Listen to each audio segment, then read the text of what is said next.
Najua hapo watu ambao wamesikiliza ujumbe ambao nimewatumia Diamond pamoja na Harmonize. Nasitaki kupigiwa makofi ndo nijue ujumbe umefika au haujafika. Lakini tu mimi natimiza wajibu wangu kwamba Yesu alisema kwamba inendeni ulimwenguni kote mkawafanye mataifa kuwa wanafunzi wangu. Aminie na kubatizwa ataokoka, asiyeamini atahukumiwa.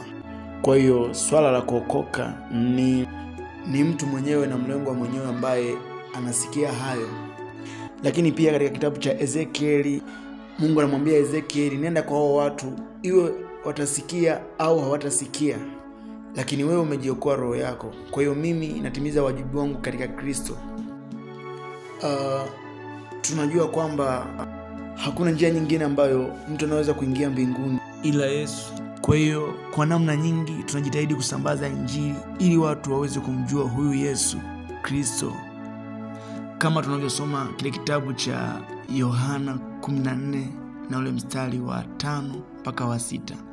Anasema, Tomaso akamwambia, sisi hatujui endako, nasi twaijuaje njia?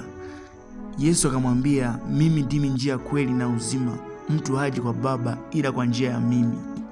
Kwa hiyo hapa maandiko yako wazi. Kwa hiyo mtu hawezi kuingia mbinguni bila kupitia kwa huyu Yesu. Kwa hiyo ninawapenda sana wasanii wote wa Bongo Flava. Ndiyo maana kwa upendo wa Kristo ninawaambia ukweli.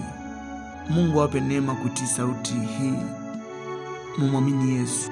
Lakini pia hii kazi ya injili tuifanye wote ambao tumemwamini Yesu.